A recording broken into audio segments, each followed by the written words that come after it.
سابق وزیر اعظم عمران خان کی 2 جنوری 2025 کو کی گئی اڈیالہ جیل میں میڈیا سے گفتگو۔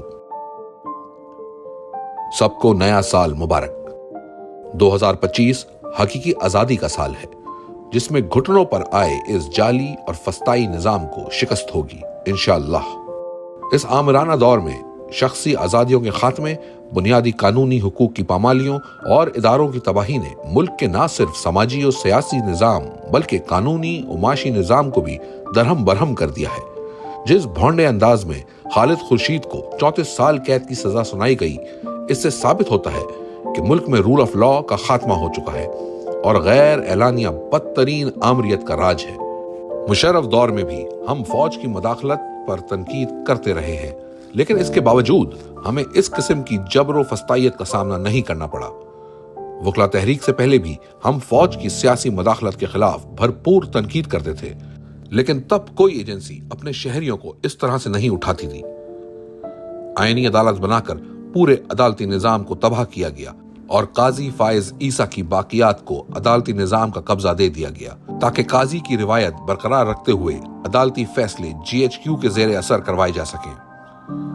میرے خلاف پچھلے سال بھی 4 غیر قانونی فیصلے دیے گئے تھے۔ سوموار کو القادر کیس کا فیصلہ بھی ویسا ہی توقع کر رہا ہوں۔ ایسے ہی لاقانونیت پر مبنی فیصلے پوری دنیا میں پاکستان کی بدنامی کا باعث بنتے ہیں۔ ملٹری کورٹس جیسے فیصلوں سے پاکستان میں قانون کی حکمرانی کا خاتمہ ہو گیا ہے۔ جس ملک میں قانون کی حکمرانی نہ ہو، وہاں کوئی سرمایہ کاری کرنے کو تیار نہیں ہوتا۔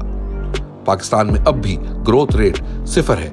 جب معاشی ترقی ہی نہیں ہوگی تو نہ ہم قرضوں سے نکل پائیں گے اور نہ ہی بے روزگاری کا خاتمہ ہوگا۔ پاکستان کے فیصلے پاکستان میں ہی ہوں گے، اس سے متعلق میرا موقف واضح ہے، لیکن جب بنیادی انسانی حقوق کا معاملہ ہوتا ہے تو پوری دنیا سے آوازیں اٹھنا فطری عمل ہے۔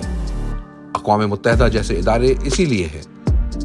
دنیا کے تمام ذی شعور انسان بنیادی حقوق کی پامالی کے خلاف آواز اٹھاتے ہیں۔ ارسطو نے بھی یہی کہا تھا، ہر شہری کا فرض ہے انسانی حقوق کی پامالی ہو تو آواز اٹھائے۔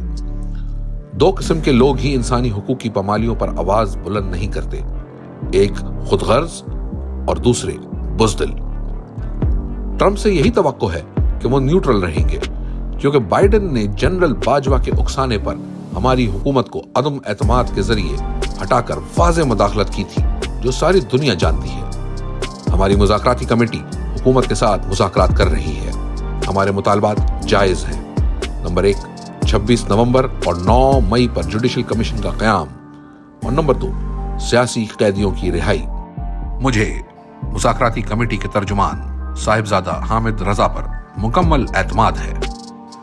DGISPR 9 مئی پر صریح غلط بیانی کر رہے ہیں۔ سیدھا اصول یہی ہے کہ جس نے CCTV فوٹیج چرائی اس نے ہی 9 مئی کروایا۔ ملٹری کورٹ سے فیصلے بھی اسی لیے کروائے گئے کہ وہاں کسی نے CCTV فوٹیج مانگنی ہی نہیں تھی۔ 26 نومبر کو سیدھی گولیاں مار کر ہمارے لوگوں کو شہید کیا گیا۔ جب بھی ان 2 واقعات کی شفاف تحقیقات ہوں گی، دودھ کا دودھ، پانی کا پانی ہو جائے گا۔ ہم نے حکومت کو 31 جنوری تک کی ڈیڈ لائن دی ہے۔ مذاکرات اور اس کے ساتھ ساتھ ترسیلات زر کے بائیکاٹ کی مہم بھی جاری رہے گی۔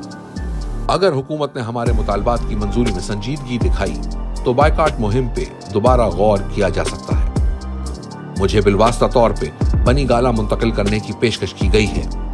میرا موقف واضح ہے کہ پہلے میرے اسیر کارکنان اور رہنماؤں کو چھوڑا جائے، اس کے بعد میری بات ہوگی۔ اٹک جیل میں بھی مجھے 3 سال تک باہر بھیجنے کی پیشکش کی گئی تھی، لیکن میرا جینا مرنا پاکستان ہے۔ میں آخری سانس تک ملک کی آزادی کی جنگ لڑوں گا اور اپنی قوم سے بھی یہی امید کرتا ہوں۔